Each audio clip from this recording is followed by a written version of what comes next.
a lot of vegetables to talk about, so we'll start with the classics. Asparagus. Beautiful. We've got 3 different types of asparagus here, as far as goes at the moment. You don't really need to steam asparagus at all. Is anybody growing asparagus? Good stuff. Now, what you should, this is what they call white asparagus. As you can see, it's not blue, it's purple. Purple tips, a lot of them. Why should you grow asparagus and not buy it from the shop? Asparagus, as soon as it's cut, it has a really high respiration rate. So, which means it hasn't been put on ice, it's still breathing. And so, every time you get an exchange of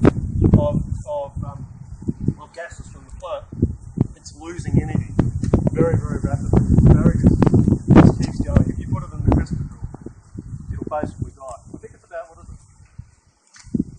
Yeah, if you pick it fresh, you'll have 4 times, it's really, heaps and heaps of sugars. After a single day though, it's lost them. Gone. You can get very woody.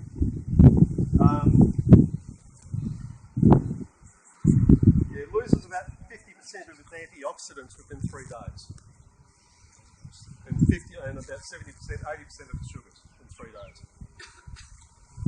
So you should grow your own because it's not only the best way for you, you're going to get all that nutrient, all that flavour, all that flavour oils.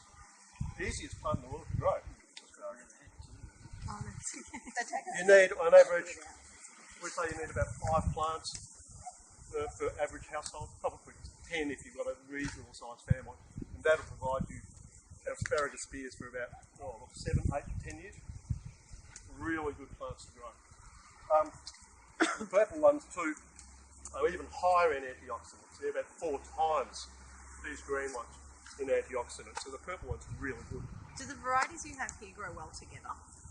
Yeah, I put them in. The white one, as you can see, is really early. Yeah. So I put that in. The next one's the purple will come up, and then the green. I love my asparagus. So and do you put them in a guild as well?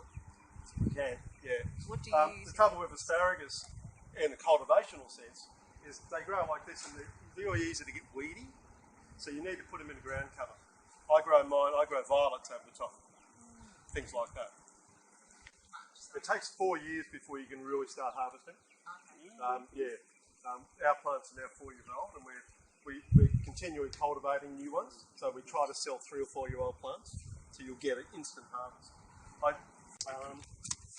And the antioxidants are really high in asparagus. It's a lot higher than your broccolis, which is a superfood.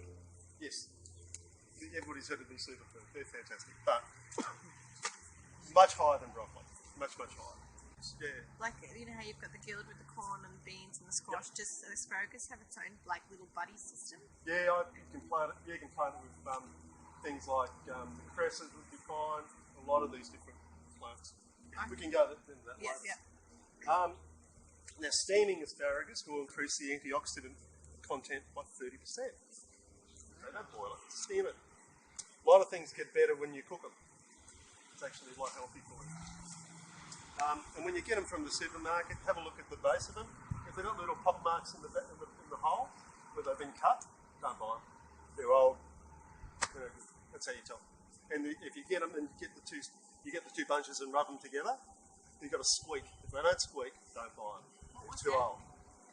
But actually, if you rub the asparagus spear together, they squeak. Okay, rub together. You can use seed. That's one way to do it. There's a little bit of a thing about male and female plants. Asparagus has male and female plants, in case you didn't know. Obviously, the females are the ones that have berries. Right? And there's a bit of a thing, you've got to take out all the females. No, you don't. The females actually have slightly smaller spears. But just the same, you don't have to. But you can propagate it from seed or division, which is the classic sense. Just take them up and divide them and then replant.